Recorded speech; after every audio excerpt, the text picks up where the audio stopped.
Você tem o Sol. Vocês estão vendo aí? Então, a Terra tem o seu movimento de... Qual é o nome disso? Movimento de... Não. Translação ao redor do Sol. O nosso ano possui 365 dias porque ele é o quê? Solar. Por que os calendários dos chineses, dos judeus não batem com o nosso? Porque o calendário deles é lunar. Vocês entenderam isso? Seria como se o mês deles tivesse 28 dias e o nosso 30. Então, ao redor dos anos, o que acontece? Vai dando essa diferença. Vocês compreenderam isso? Né? Eu, particularmente, mas aí é uma visão minha, eu considero o calendário lunar mais acertado do que o nosso, que é solar. Tanto é que o nosso, a gente tem que fazer o quê? Nós temos que pegar e criar anos bissextos. O que são anos bissextos? Tem que equilibrar o erro que... Sim, mas o que é? 366. Beleza, como? Hã? Mas é colocado um dia onde e em qual mês? Fevereiro para começar. E o cara que nasceu no dia 29 de fevereiro? Ele faz aniversário quando? A cada 4 anos. Você acha isso certo? Toda mulher queria nascer nesse ano. Quando você tem 18. O que acontece, Ele gente? nasceu dia 29 de fevereiro. Até pro mapa, então é difícil, né? Na astrologia, não. Essa é a função do astrólogo. Porque o que vale na astrologia não é calendário. A astrologia não está nem aí com nenhum calendário vigente. A astrologia se baseia no posicionamento do astro ou planeta na constelação. Então, independente de ser ano bissexto, de ser dia 1, 2, 3, 30, 28, 29, o Sol vai estar a tantos graus num determinado signo. Então, quando você nasce, independente do dia vigente humano, o Sol, tanto na astronomia como na astrologia, está a um determinado grau naquele signo. Quando eu nasci no ano bissexto, dia 29 de fevereiro, o Sol estava a 4 graus de Aquário. Ok. Qual a função do astrólogo? Ver no ano seguinte quando que o Sol, independente da data, vai estar a 4 graus de Aquário, sendo que cada signo tem 30 graus, é nesse dia que a pessoa faz aniversário. O aniversário descende da astrologia e da astronomia. Compreenderam isso? O aniversário descende da astrologia e da astronomia, e não ao contrário, como pensa. E a astronomia descende da astrologia, que a astrologia tem uma raiz angélica. Ela é do tempo que eu já comentei um pouquinho com vocês, quando os anjos estavam diretamente com os seres humanos na face da Terra. Na Atlântida, diríamos assim. A astronomia ela veio depois, se baseando em cálculos, chegou a tecnologia, dava para observar, então daí você começou a ter essa ciência que nós chamamos de astronomia. Então, quer ver um exemplo, vocês entenderem o simbolismo do aniversário? O seu Sol, quando você faz aniversário, que é aquele júbilo que toda a galera curte, tal, etc., o que se procede? A sua energia, ela tem um renascimento, porque o Sol que está aqui como olho de Deus físico, possui o quê? Possui uma sintonia direta com o seu Sol interior. Isso que é o aniversário, porque ele está no mesmo local do dia do seu nascimento. Vocês compreenderam isso? Então isso é comemorado. Então você pode dizer que o seu Sol está a 100% de energia. Entenderam o que é o aniversário? Aí o que ocorre? Passam-se os meses, depois de meio ano o Sol está, simbolicamente, não pense no sentido de saúde, isso ou qualquer outra coisa, 50% de energia. Quando falta um mês para você fazer o aniversário, o que acontece? O famoso inferno astral. Porque o seu Sol está fraco. O seu Sol está muito fraquinho. Mas não é fraquinho que você vai ficar sem saúde, com cara de sanduíche de McDonald's. Não. O que se procede? Você está com o seu Sol interior talvez um pouco desconectado com os seus próprios valores. Então a maioria da humanidade recebe esse impacto. E são 30 dias exatos, entre aspas, também não precisa ser tão rigoroso, 30 dias exatos a partir do seu aniversário. Você nasceu 15 de janeiro, 15 de dezembro começa o seu inferno astral. Então aí que os astrólogos falam, hoje começou o meu inferno astral. Entendeu? Eu estou no inferno astral. Eu estou no inferno astral, faço aniversário dia de São Pedro agora. A aula tem tendência a ser horrível. Não! Por que não? Porque se eu sei, eu me policio. Se eu percebo que tem alguma coisa que está mais ou menos assim, eu pego ela mais ou menos assim e continuo andando. Eu não fico parado, que a humanidade fica. E aí, que problema será que é esse que está na minha cachola e eu não resolvo? Estão entendendo? Eu coloco isso com uma consciência em mim e toco até a minha renovação solar. Quer ver o simbolismo agora? Como é uma renovação solar? O que você faz no aniversário fora comer bolo e encher a cara? O que você faz? Você assopra a velhinha. Você assopra a velhinha por quê? Este sol, esta luz está dentro de mim. Entendeu? Então você consagra aquela energia da vela dentro de você. E daí que surge aquela história da quantidade de velinhas. São quantidades simbólicas de renovações que você teve até o momento. Entenderam? Um culto. E esse é um culto antigo. Isso é um culto antigo. A gente pode dizer que na Atlântida, esse culto, ele era uma realidade ritualística, até cerimonial.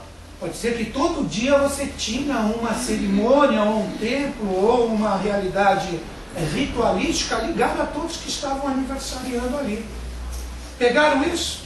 Pegaram o sentido do aniversário? Então, da mesma forma, ó, como você tem os nossos 300 e... quantos dias são mesmo? 5. Com o bissexto a gente ganha um dia a mais, não é isso? Por isso que eles falam bissexto, porque tem 2 6. Entenderam? Bissexto, 365, 3, meia, meia. Se fosse 3, 6, aí seria o ano da besta. E é simbólico isso também, é código. Se vocês quiserem, depois eu conto para vocês. Pergunto. Fala dos 666 que eu conto. Vocês vão passar a gostar de Iron Maiden. Aí, ó, passando aqui, ó, 365 dias fora os bissextos do movimento de translação. A Lua também tem um movimento de translação ao redor do Sol. Todo mundo sabe disso. Como eu já falei para vocês, é o movimento da Lua e do Sol que criou o nosso relógio. Por isso que o relógio e a convenção do tempo foi dada em 12 horas. Porque são 12 signos. Vocês entenderam?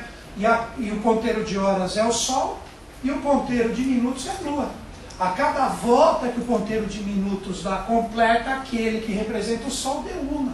Vocês compreenderam? Seria simbolicamente o Sol ficando 30 dias em um signo e a Lua matizando 28, a mesma energia desse signo. Daí que surge uma coisa que, se algum dia alguém que gosta de astrologia esotérica ler sobre os asterismos lunares, eles são em número de 28. Ou são as 28 matizes que a Lua faz num determinado signo naquele momento que ela está passando ali. Vocês compreenderam? Não tem como ela não fazer. Ficou claro isso para vocês? Agora olha as fases da Lua, que influenciam demais na nossa energia. Muito, muito, muito, muito, muito, muito, muito. A Lua nova, eu vou colocar vermelhinho, tá? A Lua nova é quando Sol, Lua e Terra estão alinhados.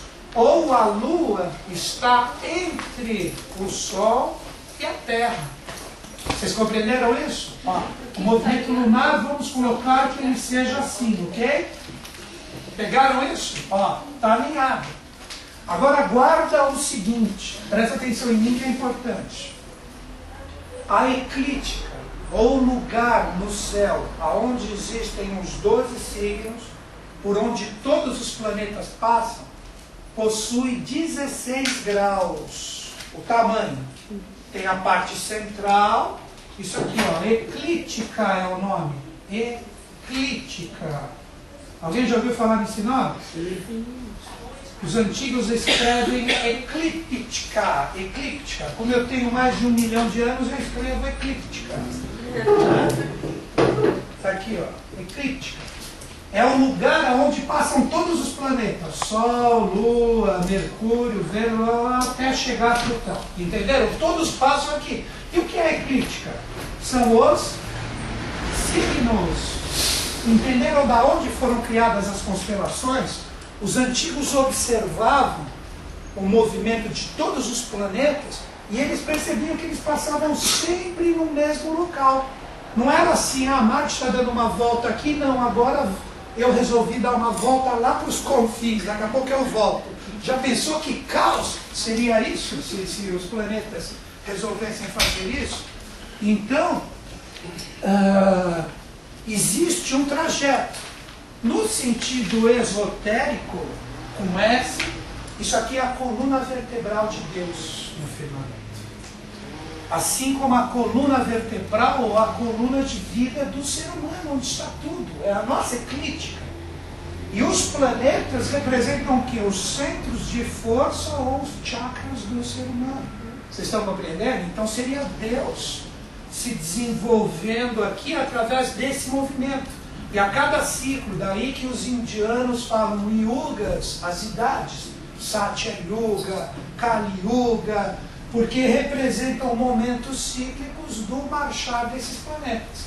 E essa eclíptica, ela possui do seu ponto central 8 graus, você pode dizer positivos, e 8 graus negativos. Somando os dois, você tem 16 graus. Então seria assim, vamos supor que eu sou o Sol, e está passando um planeta aqui na eclíptica. Na verdade a gente sabe que o Sol fica parado, apesar dele estar andando também numa velocidade incrível. Mas ele leva todo mundo. Tem planeta passando aqui. Vocês estão vendo a minha mão? Vamos supor que 16 graus vai do topo da minha cabeça até, para não colocar o lugar onde eu queria, no meu joelho. Entendeu? Então daqui, ó. Está passando aqui. Mas já como vocês entenderam, é lá, certo? Então o que acontece? Está passando. Determinados momentos do ano, esse planeta pode subir um pouquinho. Ele tem um limite o qual ele passa. Deu para entender? Então o alinhamento direto, ele não tem que ser perfeito assim. Ele pode estar um pouquinho para cima ou um pouquinho para baixo. Vocês compreenderam? Dois planetas podem estar alinhados porque eles estão no mesmo grau, mas um está em cima, o outro está embaixo. Pegaram isso?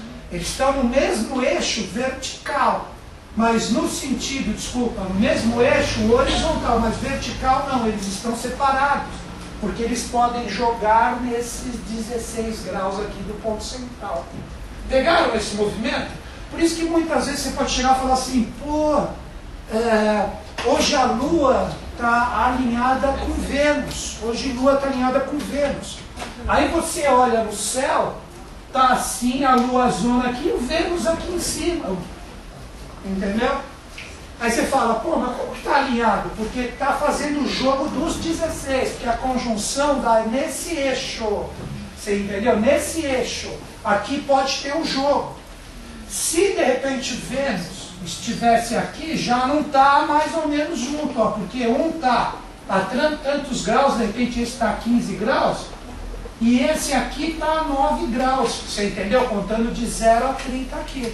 Mas se eles estão na mesma linha vertical, eles estão na mesma angulação. Conseguiram pegar isso? Conseguiram pegar isso? Então, a Lua nova... Você pode repetir essa história do vertical? Quando dois É planetas assim, estão ó, no mesmo eles grau. estão sempre nessa linha aqui, ó. Estão sempre nessa linha. Porque a angulação vai assim, ó, de 0 a 30 graus para toda a constelação. Esse é o tamanho de uma constelação, 30 graus. Quantos são os signos? Cada signo ou constelação tem 30 graus. Quantos eles são? 12. 12 vezes 30, 360. Porque senão a eclíptica aqui seria um quadrado, um triângulo, um retângulo. Vocês estão entendendo? Como cada um tem a sua angulação certinha, isso forma uma circunferência. Pegaram isso? Então, jovem, ó, jovem, o alinhamento, a conjunção, esse é o primeiro aspecto que eu já explico para vocês hoje. Conjunção, quando dois planetas estão juntos. Quantos de vocês não devem ter conjunções? Olha como está tudo próximo aqui, ó. Tá todo mundo junto aqui. Só que quando o Sol vai embora, ele leva todo mundo. Ninguém dá para ver ninguém à noite. Ah, uma pergunta. Eles levam, calma, já vou abrir. Ó, depois que passa aqui, leva todo mundo. Como você diferencia uma estrela de um planeta no céu? A estrela rotila. O planeta é fixo. Porque o planeta está mais próximo de nós. Então ele pega uma luz chapada do Sol. Por que o planeta está ali e você enxerga ele à noite? Porque ele está recebendo a energia solar. Então ele tem uma energia chapada. Já a estrela pulsa como o nosso próprio Sol, que representa um conglomerado de energias eletromagnéticas. Então o nosso Sol, assim como várias estrelas que nós temos aí, o que eles fazem? Eles pulsam. Se eles pulsam, automaticamente o que eles fazem? Rutilam. O nosso próprio átomo, nós somos essa própria representação de energia elétrica e magnética. Nós temos em cada um dos nossos átomos representa um solzinho dentro de nós. E eles pulsam. Daí que vem um dos princípios da iniciação, que tudo vibra, nada está parado. A ciência já comprovou isso. Não tem nada parado no universo. Tudo vibra, tudo pulsa. E quer ver como os sols são ali? Os átomos, eles são o quê? Eles são feitos no seu núcleo, eles são formados de prótons e nêutrons. Vocês já estudaram isso, é que vocês não lembram. Prótons e nêutrons. Prótons, energias ou cargas positivas, e o nêutron, energia neutra. E os elétrons, como os planetas, orbitam ao redor do átomo, fazendo com que exista o pulso. Então a astrologia é isso, por isso que ela é fantástica. Que ela representa o macrocosmo refletido aonde? No microcosmo que somos nós. Para fechar aqui, o único planeta que dá um rolezinho fora da eclíptica é o senhor Plutão. O único que dá um rolezinho um pouco fora da eclíptica, em alguns momentos, é Plutão. Por isso que a astronomia ficou pé da vida com ele e falou o quê? Você não é mais planeta, você é um planetoide. Você, Plutão e todos os que estão após você são planetóides. Pegaram agora? Para vocês entenderem o sentido real. Vamos voltar para a Lua. Depois a Lua chega num determinado momento, para onde que ela vai? Ela está fazendo esse percurso. Ela forma um ângulo exato de 90 graus entre Terra e Sol. Aqui é a nova. A próxima Lua, depois de 7 dias, é a crescente. Então só metade dela vai receber a influência do Sol como cândida. Entenderam agora as fases da Lua? No sentido de claridade ou não, estão conseguindo pegar? Porque se ela não está aqui, a lua nova, a gente não enxerga. Por que a gente não enxerga? Seria como se fosse isso aqui lá no Sol. Como é que você vai enxergar? Você não vai enxergar. Pelo fato dela estar conjunta com o Sol e você não ter condições de olhar para o Sol, somente com um instrumental maravilhoso, cheio de tecnologia, você faz isso. Se você entrar, acho que no site da NASA, acho que eles têm alguma parte que mostram isso. Fala assim, lua nova, tal, etc. Eu queria ver, eles devem ter fotos ali que é possível captar isso. Seguindo, a lua crescente, então, guarda isso. É a primeiro 90 graus, tendo a Terra como centro aqui. Pegaram 90 graus, o ângulo reto? Conseguiram ver isso? E daqui 7 dias que vai ser a lua cheia, onde que vai estar a lua aqui nesse movimento? O oposto do Sol. Oposto ao Sol. E ela vai estar como cheia, recebendo o quê? Toda a luminosidade, toda a luz que é oriunda do Sol. Entendeu que a lua cheia agora? Agora que vocês vão entender uma coisa, presta atenção que isso é básico. Isso qualquer pessoa que entende um mínimo de astronomia ou astrologia sabe isso. Estou passando aqui para vocês. Hoje é a 9ª aula, não é? Estou brincando. Então, ó, na lua nova, você não enxerga a lua nova no primeiro, você vai começar a enxergar ela no terceiro dia, final do segundo, que ela fica em formato de taça, já viram antes? Ela fica em formato de taça. Por quê? Ela está bem próxima ao Sol. Ela está bem próxima ao Sol. Então ela só pega esse filetinho aqui de luz solar. Quando você tem a lua cheia, ela está a quanto? A 180 graus. Ó. Ela é completamente oposta à nova. A nova, ela está no meio. A cheia que vai para o meio é a Terra. Então, quando você vê a lua nova, é assim. Se você for ver à meia-noite, onde que vai estar a lua? A lua vai estar lá em cima como se fosse o sol do meio-dia, porque se ela está a 180 graus do sol, se ela está aqui em cima, onde que está o sol? O sol está aqui. É o sol da meia-noite. Vocês entenderam? Que você não enxerga. E a lua está ali, ó, grandona, por quê? Porque ela está em oposição. Por isso que as luas cheias, os dias de lua cheia são noites claras. Porque a lua, batendo e recebendo, ela reflete a luz solar e ilumina o dia, a noite. Vocês estão entendendo isso? Né? Já vou abrir, João. Então o que representa isso? A lua cheia, quando for meio-dia, onde que está a lua? Meio-dia, que o sol está aqui em cima, onde que vai estar a lua? Vai estar aqui embaixo, a gente vai estar enxergando a lua? Não, a gente não vai estar, porque meio-dia aqui, que horário que é no Japão? Meia-noite, quem é que vai estar vendo a lua cheia? Os japoneses. Vocês estão entendendo como que funciona o movimento? Né? Então, sempre lua cheia, ela está a 180 graus do sol. Quer ver uma dica para você sacar a lua cheia? Pô, hoje é dia de lua cheia. Hoje não. Tá aqui, quantos dias? Começa com 14. Então, ó, não, sério, presta atenção nisso, tenta lembrar. Quando o sol começar a se pôr, se eles estão a 180 graus, olha meus braços aqui. Se o sol está se pondo aqui, o que vai acontecer com a lua? Ela começa a aparecer. É o nascimento lunar da lua cheia. Entenderam? Olha o movimento aqui. Quando ela começar a se pôr, quem é que começa a vir? O sol. Vocês entenderam que engraçado? É por isso que tem tanta gente que faz. Ritualística e etc. E ritual da lua cheia. Mas o que é lua cheia? Eu não sei. Nós vamos fazer ritual. É assim. A galera não é assim? Mas não sabe o que representa. E aí vai, beleza. Depois mais 7 dias, nós entramos na outra lua. Que lua que é? Que é oposta à crescente, a minguante. A minguante. Olha aqui as 4 fases da lua, como elas são simbolizadas.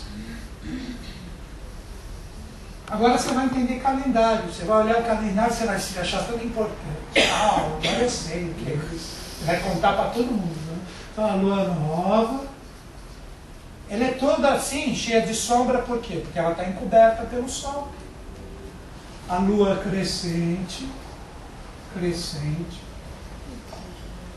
A lua cheia.